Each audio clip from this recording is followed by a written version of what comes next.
नमस्ते बच्चों, paramedical coaching वाला यूट्यूब चैनल पे आपका स्वागत है। मैं अंजलि जैन आपको रेडियोग्राफी सब्जेक्ट पढ़ा रही हूँ। प्रीवियस लेक्चर में हमने इसके बेसिक इंट्रोडक्शन और कुछ टर्म्स के बारे में पढ़ा। इस लेक्चर में हम इसी को कंटिन्यू करेंगे आगे। जिन जिन बच्चों ने प्रीवियस लेक्चर नहीं देखा है उसका लिंक आपको डिस्क्रिप्शन बॉक्स में मिल जाएगा, ताकि आपको सेकेंड लेक्चर समझने में आसानी होगी। आज हम देखेंगे जो हम टर्म्स पढ़ रहे थे, जो इसकी टर्मिनोलॉजी थी, उसमें हमने एपी, पीए, जो लास्ट लेक्चर के लास्ट में हमने समझा था, दैट इज़ आवर एपी, पीए और लेटरल। ठीक है, तो आज हम एक नया शब्द पढ़ेंगे जिसके बारे में मैंने आपको थोड़ा बेसिक प्रीवियस लेक्चर में भी बताया था, ऑब्लिक। ठीक है, तो ऑब्लिक क्या है, बिल्कुल बारीक से अगर अपन देखें कि जो पोजीशन, जो पेशेंट पोजीशन ना तो एपी हो, ना पीए हो, ना लेटरल हो, मतलब ना तो पेशेंट एपी पोजीशन में प्लेस किया गया हो, ना पीए पोजीशन में प्लेस किया गया हो, ना ही ट्रूली लेटरल पोजीशन में प्लेस किया गया हो, तो उसको बोलेंगे ऑब्लिक। चलो भाई, हमने ये तो देख लिया। ठीक है, तो पेशेंट की जो पोजीशन होगी वो कुछ इस प्रकार से होगी। अगर अपन बात करें एपी और पीए की, तो जो हमारा एपी है, इसमें प्रीवियस लेक्चर में हमने देखा था कि फ्रंट साइड ट्यूब की तरफ और बैक साइड आईआर की तरफ। पीए में बैक साइड ट्यूब की तरफ और फ्रंट साइड आईआर की तरफ। इसी तरह लेटरल में साइड्स जो होता है वो हमारे क्लोज होता है इमेज रिसेप्टर से, मतलब जो बॉडी पार्ट डिजायर्ड पार्ट है, जो पार्ट हमें एक्सरे में देखना है, उसे हम आईआर से क्लोज रखते हैं। ठीक है, तो अब हम आते हैं इस पे, ये है ऑब्लिक। इसमें कुछ और भी लिखा हुआ है, लेफ्ट पोस्टीरियर ऑब्लिक, लेकिन अभी हमें कुछ नहीं पता है। ठीक है, तो मैंने हमेशा बोला है कि बेसिक से शुरू करोगे तो टफ चीज़ें इजीली समझ में आ जाती है। तो अभी हम सिर्फ ऑब्लिक के बारे में देखते हैं। अब आप देखोगे कि यहाँ पे जो पेशेंट है हमारा, ये हमारी इमेज रिसेप्टर के साथ, ये हमारा आईआर है, इसके साथ कुछ एंगल बना रहा है, यहाँ भी कुछ एंगल बना रहा है। यहाँ हमने देखा था कि जो लेटरल साइड होती है, बिल्कुल जब हम साइड में पेशेंट को प्लेस करते हैं साइड्स में, तो ये पेशेंट, अगर इसका ये बिल्कुल, अगर अपन बीचों बीच एक रेखा माने, तो ये हमारा 90 डिग्री के साथ एंगल है। ठीक है, तो हमने लेटरल साइड में बोला था कि 90 डिग्री के साथ जब आईआर पेशेंट एंगल बनाए, यहाँ भी 90 डिग्री एंगल है।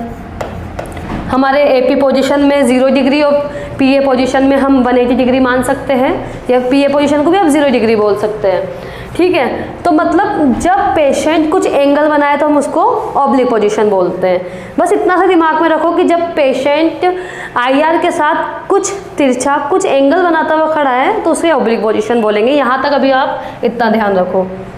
ठीक है, तो जब भी किसी पोजीशन के बारे में पढ़ते, मैंने आपको बताया था, जैसा कि लेटरल में अपन ने पढ़ा था, कि जो पार्ट आईआर के क्लोज होता है, मतलब जो पार्ट हमें विजुअलाइज करना होता है, उसको हम इमेज रिसेप्टर के पास रखते हैं। सेम ऐसा ऑब्लिक के केस में होता है कि अगर हमें एंटीरियर साइड को ऑब्लिक देखना है तो हमें एंटीरियर पार्ट जो है उसको आईआर के साइड रखेंगे। अगर हमें पोस्टीरियर पार्ट को देखना है तो हम पोस्टीरियर पार्ट को आईआर के साइड रखेंगे। तो इसी के बेसिस पे हमने इसको 2 पार्ट में डिवाइड कर दिया इजीली समझने के लिए। ठीक है, जब हमारा एंटीरियर साइड ओब्लिक हो, मतलब जब पेशेंट का एंटीरियर साइड ओब्लिक हो, तो उसे बोलते हैं एंटीरियर ओब्लिक पोजीशन।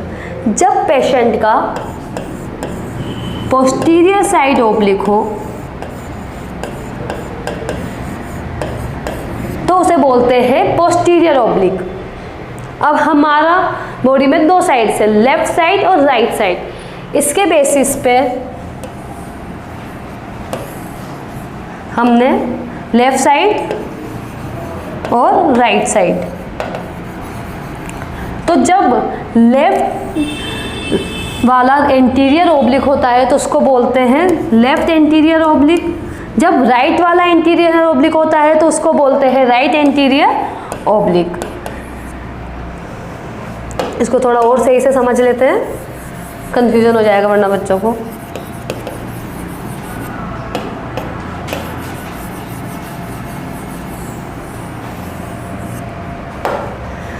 ठीक है, अब एंटीरियर ऑब्लिक को हम साइड्स के अकॉर्डिंग दो पार्ट में डिवाइड कर देते हैं, लेफ्ट और right. Same as it is posterior sides में लेफ्ट और राइट। तो जब लेफ्ट साइड हमारा लेफ्ट एंटीरियर जो होगा, जैसे मतलब ये अगर एंटीरियर पार्ट है हमारी बॉडी का, तो लेफ्ट साइड का एंटीरियर हमारे आईआर के क्लोज होगा, तो उसे बोलेंगे आईआर के क्लोज होगा और ओब्लिक पोजीशन में होगा, तो उसको बोलेंगे left anterior oblique, in short LAO। कि जब हम लेक्चर बढ़ते जाएंगे आगे, जब मैं आपको और क्लासेस लूँगी तो मैं डायरेक्ट एक टर्म लूँगी LAO, तो आपको समझ में आना चाहिए। LAO का मतलब क्या है? Left anterior oblique. Just like that right anterior oblique. ऐसे ही जब पोस्टीरियर साइड मतलब बैक वाला पार्ट हमारे आईआर के क्लोज में होगा लेकिन ओब्लिक पोजीशन में होगा, तो लेफ्ट पोस्टीरियर ओब्लिक और राइट पोस्टीरियर ओब्लिक। तो ये एक बेसिक ओब्लिक का चार्ट है। आप थोड़ा सा अगर आपको लेंथी सा लग रहा होगा, लेकिन ये सिर्फ अभी जो हमारे लेक्चर्स है थोड़े से आपको स्लो और लेंथी लगेंगे, लेकिन अभी अगर हम बेसिक चीज़ें पढ़ लेंगे तो जब हम आगे जब और डीपली जाते जाएंगे, आगे जब हम अच्छे हमारी टर्मिनोलॉजी देखेंगे, तो वहाँ पे हमें बार बार इस टर्म्स को समझाने की ज़रूरत नहीं पड़ेगी, तब तो आप फटाफट से इसको करे जाएंगे। तो ओब्लिक में हमने देखा कि एंटीरियर ओब्लिक और पोस्टीरियर ओब्लिक। वापस मैं रिवाइज करती हूँ कि जब पेशेंट का एंटीरियर साइड आईआर के क्लोज हो। अब आप मुझे देखिए, जैसे मैं आपको पोस्टीरियर ओब्लिक पहले समझाती हूँ। ये मेरा पोस्टीरियर सरफेस है, ठीक है, ये हमारा आईआर है, इसको मैंने रखा आईआर के क्लोज, ठीक है, इसे मैंने रखा आईआर के क्लोज। अब ये मेरा लेफ्ट साइड है, अब मैं पढ़ रही हूँ लेफ्ट पोस्टीरियर ओब्लिक, ठीक है, लेफ्ट और पोस्टीरियर समझ में आ गया। अब मैं इसमें 45 डिग्री का एक एंगल दे देती हूँ, मैं 45 डिग्री के एंगल पे प्लेस हो जाती हूँ, ठीक है। तो अब आप जो सामने एक्सरे ट्यूब है, जब वो आएगी एंटर करेगी तो ओब्लिक एंटर करेगी, ये स्ट्रेट आएगा तो हमारी बॉडी का ओब्लिक पार्ट दिखेगा। तो मैं ऐसे खड़ी हूँ, तो लेफ्ट पोस्टीरियर ओब्लिक, इसे बोलेंगे लेफ्ट पोस्टीरियर ओब्लिक। अगर इसे मैं बोलूँ राइट पोस्टीरियर ओब्लिक, तो मैं राइट का जो पोस्टीरियर पार्ट है उसमें ओब्लिक प्लेस होती हूँ। तो ये हो गया हमारा राइट पोस्टीरियर ओब्लिक। सामने देखिए, ये पेशेंट का लेफ्ट साइड है, ये पेशेंट का राइट साइड है, ठीक है, ये पेशेंट का राइट साइड है, ये पेशेंट का लेफ्ट साइड है। तो जब पेशेंट का पोस्टीरियर पार्ट, जैसे हमने देखा था कि ये आईआर है और ये पेशेंट अभी हमारा एपी में, पेशेंट हमारा एपी पोजीशन में खड़ा है, ठीक है, ये पेशेंट का हेड है, ये लेफ्ट साइड और ये राइट साइड, ये बिल्कुल हमारा एपी पोजीशन में खड़ा है और ये हमारा पेशेंट का बैक साइड है। तो हमने इसको बोला है कि पेशेंट को पोजीशन प्लेस कीजिए लेफ्ट पोस्टीरियर ओब्लिक में, ठीक है। तो लेफ्ट साइड से लेफ्ट का पोस्टीरियर पार्ट हमारे आईआर के साथ 45 डिग्री का एंगल बनाएगा, that is our left posterior oblique. और जब राइट वाला हमारे आईआर के साथ 45 डिग्री का एंगल बनाएगा तो उसे बोलेंगे राइट पोस्टीरियर ओब्लिक। अब आप बोलोगे कि एंगल तो कोई सा भी हो सकता है, ऑफ कोर्स एंगल कितना भी हो सकता है, लेकिन 45 डिग्री हम एक जैसे बोलते हैं ना, एक एग्जाम्पल के थ्रू पे, एक प्रैक्टिस में हम 45 डिग्री देते हैं। लेकिन अगर सपोज किसी भी, अगर मान लो आपके पास कोई ऐसा प्रिस्क्रिप्शन आ जाता है कि अगर ऐसा कोई डिजायर्ड पार्ट है जो 20 डिग्री के एंगल पे हमें देखना होगा, पेशेंट को 20 डिग्री के एंगल पे टिल्ट करना होगा, तो भी इस पोजीशन में भी उसको लेफ्ट पोस्टीरियर ओब्लिक या राइट पोस्टीरियर ओब्लिक ही बोलेंगे। ओब्लिक का मैंने आपको भी स्टार्टिंग में बताया, ओब्लिक का टर्म ही यही है कि जब वो ना तो एपी हो, ना पीए हो, ना लेटरल हो। तो मतलब जब भी पेशेंट में 90 डिग्री और 0 डिग्री और 180 डिग्री के अलावा एंगल दे दिया, हल्का सा भी पेशेंट टिल्ट हो गया, डेट इज अवर ओब्लिक। तिरछा जहां हो जाएगा, डेट इज अवर ओब्लिक। अब हमने देखा था पोस्टीरियर का, हमने देख चुके हैं। अब हम बात करते हैं एंटीरियर ओब्लिक की। अब हम बात करते हैं एंटीरियर ओब्लिक की, वही LAO और RAO। अब आप लोगों को पता होना चाहिए what is LAO, what is RAO, left anterior oblique और राइट एंटीरियर ओब्लिक, ठीक है। तो जब पेशेंट का एंटीरियर साइड हमारे आईआर के साथ ओब्लिक हो, अब एंटीरियर साइड मतलब अगर मैं पीछे टर्न हो जाती हूँ, that is my left side and that is my right side. अगर मुझे लेफ्ट एंटीरियर ओब्लिक देखना है तो इस वाले एंटीरियर साइड से मुझे थोड़ा सा ओब्लिक प्लेस होना होगा, दैट इज, और फिर ये से हम बोलेंगे लेफ्ट एंटीरियर ओब्लिक। और जब हम अगर राइट साइड टर्न होता है that is our right anterior oblique. मतलब जब भी हमारा जो पेशेंट है, पेशेंट का एंटीरियर साइड अगर ओब्लिक में है दैट इज एंटीरियर ओब्लिक, और पोस्टीरियर साइड ओब्लिक में that is our posterior oblique. अब आप देखेंगे इसमें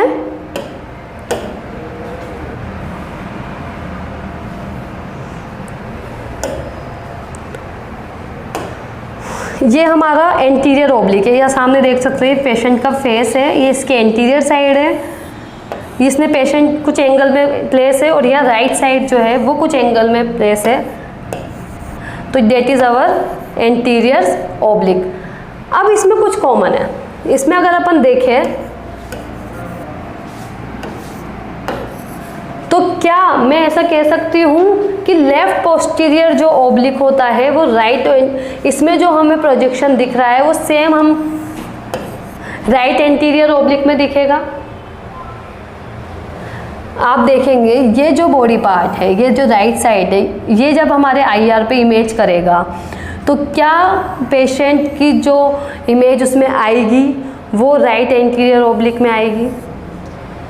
ये थोड़ा कॉम्प्लिकेटेड हो गया ना, क्योंकि जिन बच्चों को नहीं पता है, जिन बच्चों के कुछ भी इसके बारे में नहीं पता है, उनको थोड़ा ये कॉम्प्लिकेटेड लग रहा होगा। तो अपन RAO मतलब राइट एंटीरियर ओब्लिक का एक एग्जांपल देखते हैं चेस्ट के पर्सपेक्टिव में। ठीक है, वही पेशेंट का राइट साइड, लेफ्ट साइड, इसका एंटीरियर सरफेस, ये ओब्लिक है। ठीक है, तो ये पेशेंट हमारा ये जो बिल्कुल ये जो आपको दिख रहा है ना तीर आता हुआ, ये क्या है, ये है CR। अगर इसको बोले तो ये क्या क्या बोलते हैं इसे, सेंट्रल रे। अभी आप लोगों को पता है वैसे सेंट्रल रे क्या होती है कि जो एक्सो ट्यूब से निकलती है, फिर भी इसके लिए भी पढ़ेंगे कि ये क्या है। बाकी अभी अपन पहले ये देखते हैं कि ओब्लिक पोजीशन के, ये तो हमारा पेशेंट अपराइट में, ये थोड़ा नया टर्म आ गया अपराइट या इरेक्ट। बिल्कुल भी घबराने वाली बात नहीं, जो भी नया शब्द आएगा उसको हम बिल्कुल एक्सप्लेन करके पढ़ेंगे। और ये भी पेशेंट है हमारा सुपाइन में, ये भी कुछ नया आ गया, अभी तक तो हमने पढ़ा ही नहीं था इसके बारे में। ठीक है, जैसे जैसे भी बढ़ते जाएंगे पढ़ेंगे, लेकिन अभी अपन सिर्फ और सिर्फ इस पर कंसंट्रेट करते हैं, राइट एंटीरियर ओब्लिक पे। तो जब पेशेंट स्टैंडिंग है उस पोजीशन में पेशेंट ऐसे आप देख सकते हो। ठीक है, अगर अपन सुपाइन पोजीशन में अगर पेशेंट को ये पोजीशन में लगाना है, पेशेंट को बोला अपन ने लेट जाओ। ठीक है, पेशेंट को बोला लेट जाओ, सुपाइन या प्रोन। ठीक है, तो इसमें भी क्या होगा कि जो ये पेशेंट है इसका फेस IR की तरफ है, डिटेक्टर की तरफ है, मतलब पेशेंट प्रोन पोजीशन में है। और ये भी हमारे IR के साथ कितने डिग्री का एंगल बना रहा है, 45, अप्रोक्स 45 डिग्री का एंगल बना रहा है। तो ये जब आप RAO और ये एंटीरियर ओब्लिक या पोस्टीरियर ओब्लिक जो भी अगर अपन पेशेंट की पोजीशन लगाएंगे तो पेशेंट की पोजीशन इस तरीके से दिखनी चाहिए। तो ये हमारी परफेक्ट पोजीशन होती है। इसी का अपन एग्जांपल देखें, ये हमारा लेफ्ट साइड का है, वही पेशेंट को लेफ्ट साइड टिल्ट किया है अपन ने। ठीक है, आप इसमें देख सकते हैं पेशेंट को लेफ्ट साइड टिल्ट किया तो लेफ्ट एंटीरियर ओब्लिक।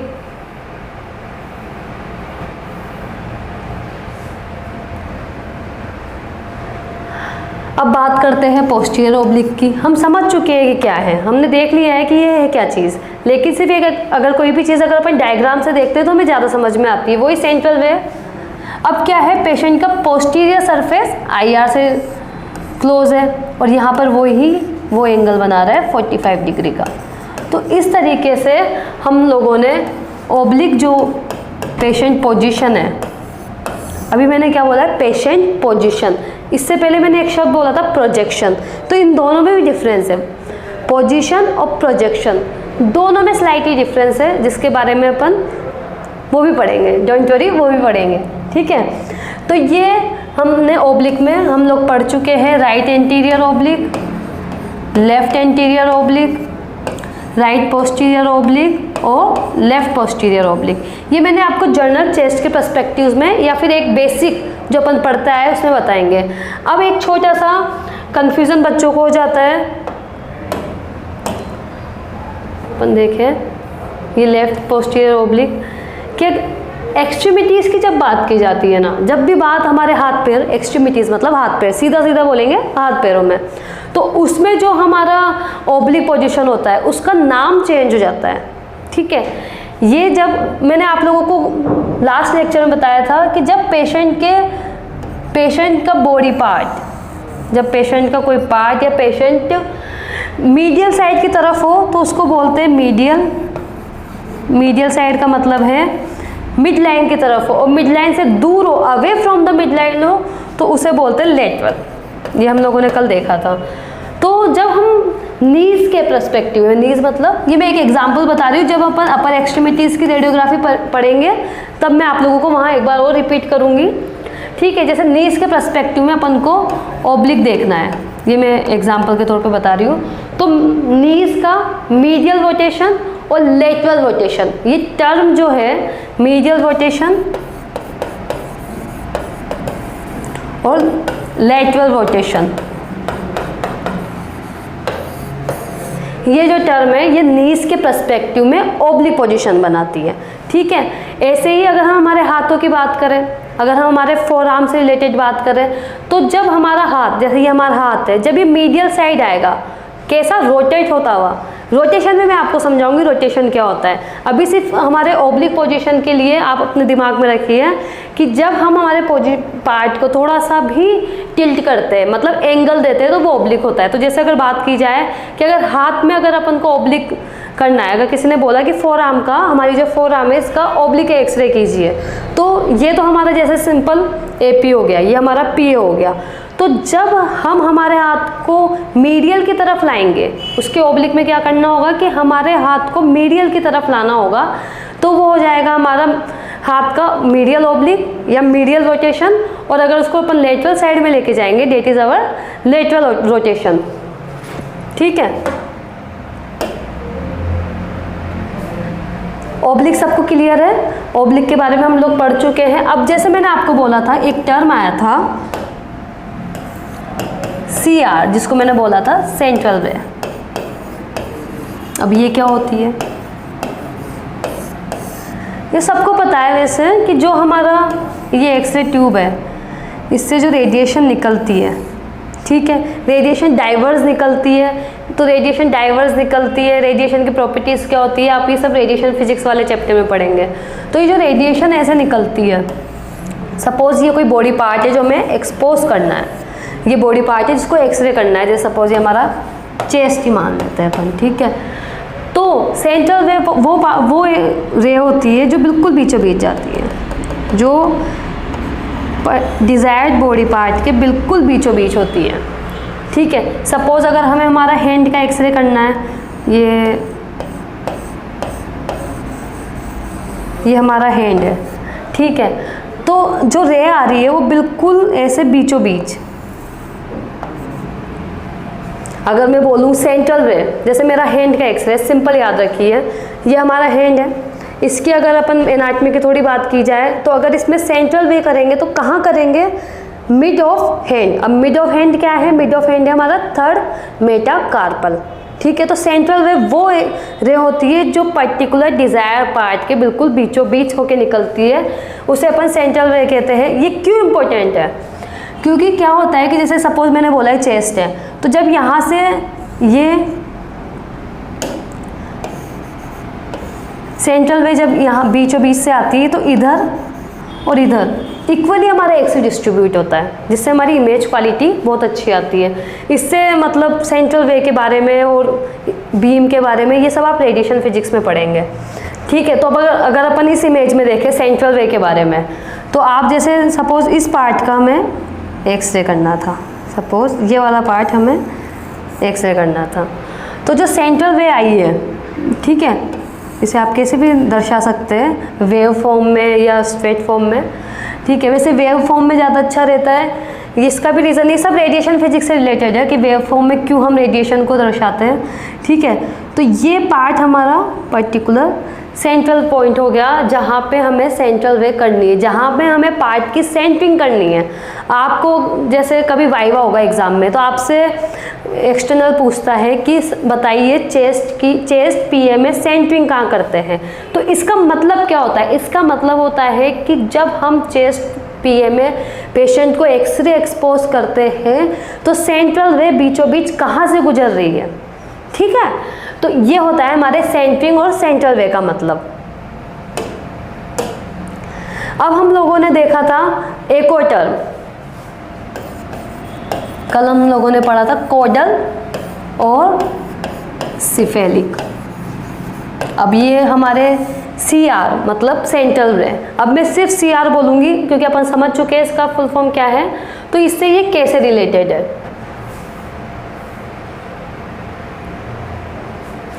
ठीक है, सिफेल सेंट्रल वे एंगल। अब ये क्या बताता है हमें?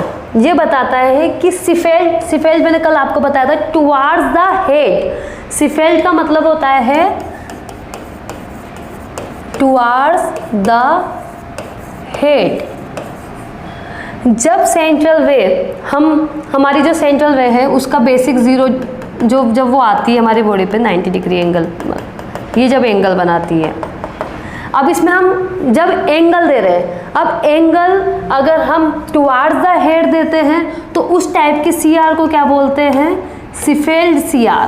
और उस जितना अपन एंगल देते हैं उस एंगल को क्या बोलते हैं? सिफेल्ड CR एंगल। इसी तरीके से अगर हमें पैर की तरफ टुवार्ड्स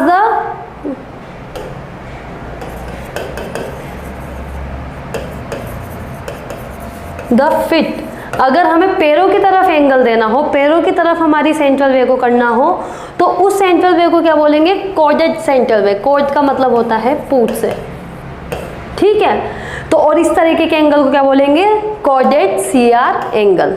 आगे समझ में CR का मतलब क्या है? जो इतनी देर से हम बोलते हैं कि सेंटरिंग क्या होती है, सेंट्रल वे निकलती है, एक्सरे से रे निकलती है, तो उसका ये बेसिक मतलब ये होता है।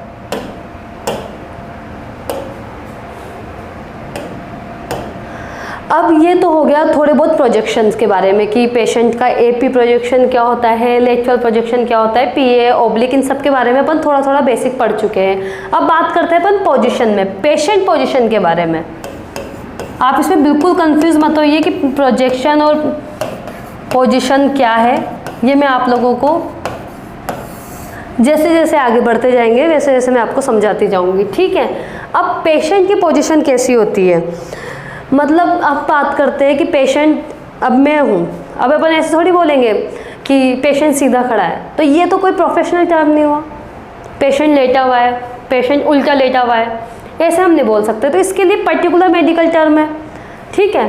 तो कुछ टर्म्स है, कौन कौन सी? अपराइट, जैसे मैंने अभी आप लोगों को बोला था, सुपाइन एंड प्रोन, ठीक है। लेटरल ये हम देख चुके हैं, ये प्रोजेक्शन भी है और ये पोजीशन भी है, ठीक है। और रिकम्बेंट, ठीक है। तो ये सारी पोजीशंस के बारे में हम अभी देखेंगे। सबसे पहले हम बात करते हैं अपराइट। अप का मतलब ऊपर, सीधा खड़ा हुआ, ठीक है। इसको अपन अपराइट और इरेक्ट दोनों टर्म बोल सकते हैं। इसको अपन अपराइट भी बोल सकते हैं, इसको अपन इरेक्ट भी बोल सकते हैं। कि जब पेशेंट, अभी सेंट्रल वे की कोई बात नहीं हो रही है, अब हम सेंट्रल वे की बात नहीं करेंगे, अब सिर्फ हम ये बात करेंगे कि पेशेंट को हमने कैसे प्लेस किया है, ठीक है। ये हम बात करेंगे पेशेंट पोजीशन की, भाई कैसे प्लेस किया है। तो जब पेशेंट बिल्कुल सीधा खड़ा हुआ हो, इसमें कोई ऐसा टर्म नहीं है कि पेशेंट फेसिंग द IR है या फेसिंग द ट्यूब है, नहीं, बस पेशेंट सीधा खड़ा हुआ है, उसको क्या बोलते हैं अपन? अपराइट। उसे अपन क्या बोलेंगे? अपराइट। देखिए, ये आप सामने देखोगे, पेशेंट बिल्कुल सीधा खड़ा हुआ है, इसे बोलेंगे अपराइट। जब पेशेंट लेटा हुआ है, सीधा लेटा हुआ है, अब इस पर्सपेक्टिव में आएगा कि कि पेशेंट लेटा हुआ है लेकिन फेसिंग द ट्यूब। अब वो क्या कर रहा है, उसका जो चेहरा है वो ट्यूब की तरफ है। अगर मैं स्टैंडिंग में बात करूं तो ये जो पोजीशन है डेट इज अपराइट। अगर अपन इसको देखें तो ये हमारी क्या है, अपराइट एपी, मतलब पेशेंट खड़ा हुआ है लेकिन फेसिंग द किसकी तरफ है, यहाँ पे हमारी एक्सरे ट्यूब लग रही है, ये हमारी एक्सरे ट्यूब को देख रहा है, इसलिए इसको बोलेंगे अपराइट एपी। अपराइट क्यों बोला है, क्योंकि पेशेंट बिल्कुल सीधा खड़ा हुआ है। पेशेंट मूवेबल है, चल सकता है तो सीधा खड़ा हो गया वो, तो उसे बोलते हैं अपन अपराइट पोजीशन। अब सुपाइन पोजीशन में क्या होता है कि जब पेशेंट लेटा हुआ हो, लाइंग डाउन,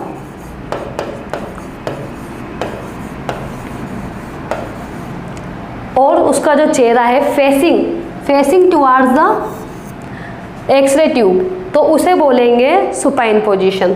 ठीक है, देखिए हमारे सुपाइन पोजीशन का एक एग्जांपल। अब ये क्या है, इसमें सेम पेशेंट लेटा हुआ है लेकिन पेशेंट का फेस किसकी तरफ है, IR, मतलब IR मैंने कल आप लोगों को बताया था लास्ट लेक्चर में, सॉरी, इमेज रिसेप्टर।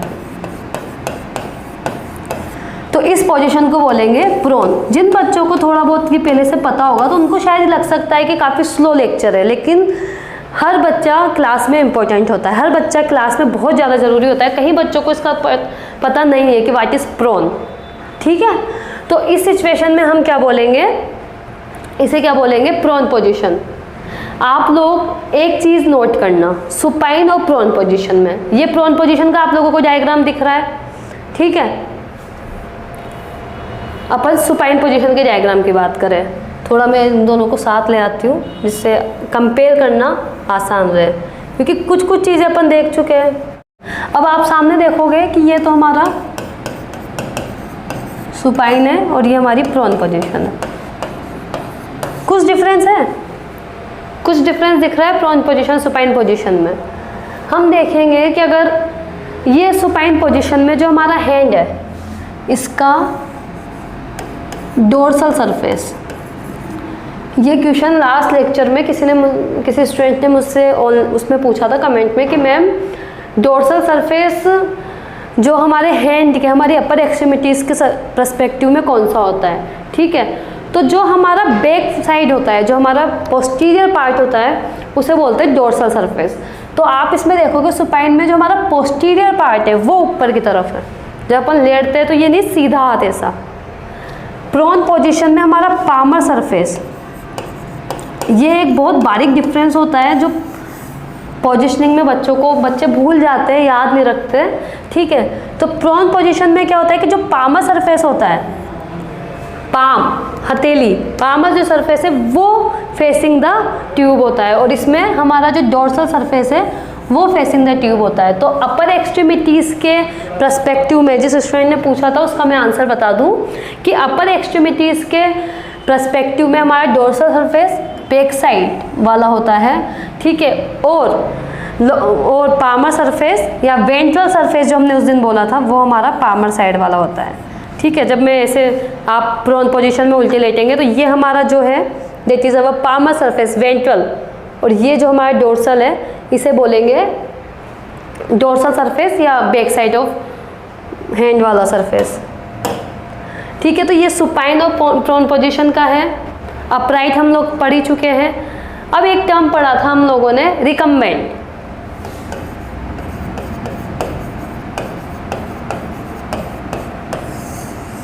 रिकम्बेंट क्या होता है, बच्चे कभी बार कंफ्यूज बहुत हो जाते हैं, ये शब्द ऐसा लगता है टफ सा देखने में, यार रिकम्बेंट कौन सी पोजीशन है। Recumbent is nothing, it's like कि किसी भी पोजीशन में मरीज का लेटे हुए होना, किसी भी पोजीशन में मरीज का लेटे हुए होना। इट कैन बी सुपाइन, मतलब जिसे बोलते हैं ना डोर्सल सरफेस पे लेटे हुए होना, वेंट्रल सरफेस मतलब प्रोन, तो इसे प्रोन रिकम्बेंट भी बोल सकते हैं, सुपाइन रिकम्बेंट भी बोल सकते हैं। और ये हमारा जैसे ये इसमें बात करिए तो ये हमारा राइट रिकम्बेंट लेटरल पोजीशन है, मतलब पेशेंट का लेटा हुआ होना ज़रूरी है। अगर पेशेंट लेटा हुआ है तो उसे हम रिकम्बेंट पोजीशन भी बोलते हैं, लेकिन नाम चेंज हो जाता है क्योंकि ये लेटरल है, पेशेंट राइट साइड लेटा हुआ है, हमने सामने देखा है, तो राइट रिकम्बेंट लेटरल, या राइट लेटरल रिकम्बेंट पोजीशन बोल सकते हैं इसे पेशेंट, इसमें पेशेंट वेंट्रल साइड की तरफ लेटा हुआ है तो वेंट्रल रिकम्बेंट पोजीशन। और अगर अपन सुपाइन वाले में देखें तो इसे बोलेंगे अपन डोर्सम रिकम्बेंट पोजीशन। ठीक है, तो ये हमारी रिकम्बेंट पोजीशन के बारे में है। तो अभी हमने कौन कौन से टर्म डिस्कस किए? अपराइट मतलब पेशेंट स्टैंडिंग में है। ठीक है, इन केस अगर अपराइट एपी तो पेशेंट फेसिंग द ट्यूब, और अपराइट पी है तो पेशेंट किधर की तरफ देख रहा है? आईआर की तरफ। हमने डिस्कस किया सुपाइन, अगर हिंदी में बोलूँ तो लेटा हुआ पेशेंट, इंग्लिश में बोलें तो लाइंग डाउन। ठीक है, उसके बाद हमने देखा है प्रोन, पेशेंट लेटा हुआ है लेकिन उल्टा। ठीक है, ये सुपाइन और प्रोन जो है ना, ये अलग अलग जो हमारा बॉडी पार्ट है उसमें हम अलग अलग तरीके से समझेंगे कि सुपाइनेशन क्या होता है, प्रोनेशन क्या होता है। अभी मैं एक बेसिक आपको जनरल टर्म बता रही हूँ। जैसे अब क्या होगा कि हम लोगों ने स्कल पढ़ा, सपोज हमने हैंड पढ़ा या लेग पढ़ा, तो उन सब के पर्सपेक्टिव में जो जो टर्म्स होगी ना, मैं आपको उनके साथ साथ सिलेबस के अकॉर्डिंग बताती जाऊँगी। ठीक है, यहाँ हम बेसिक शब्द बता रहे कि बच्चे बिल्कुल अनजान नहीं रहे कि सुपाइन क्या है, प्रोन क्या है। ठीक है, उसके बाद हमने एक टर्म पढ़ा रिकम्बेंट। रिकम्बेंट का मतलब क्या होता है कि किसी भी, जब पेशेंट लेटा हुआ है ना तो उसे रिकम्बेंट बोलते हैं। अगर मान लो पेशेंट सुपाइन में है तो इसे बोलेंगे डोर्सल रिकम्बेंट। पेशेंट प्रोन में है तो इसे बोलेंगे वेंट्रल रिकम्बेंट।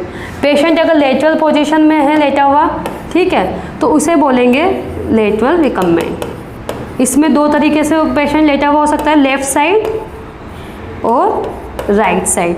ठीक है, तो डोर्सल रिकम्बेंट और वेंट्रल रिकम्बेंट कैसे बोल रहे हैं? डोर्सल रिकम्बेंट का मतलब है पेशेंट का डोर्सल सरफेस जो है वो आईआर के टच में है, और वेंट्रल रिकम्बेंट का मतलब क्या है? पेशेंट का जो वेंट्रल सरफेस है, डोर्सल वेंट्रल हम लास्ट लेक्चर में देख चुके हैं। आप लोग जिनको नहीं पता है एक बार उस लेक्चर को देख लेना।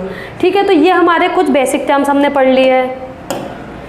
तो अब तक हमने दो लेक्चर्स में क्या क्या देखा है? इसका बेसिक टर्म देखा है कि बेसिक टर्म इसको रेडियोग्राफी क्यों कहते हैं, क्या इसका मीन है रेडियोग्राफी का। इससे रिलेटेड हमने टर्म्स पढ़ी, बॉडी के प्लेन्स पढ़े।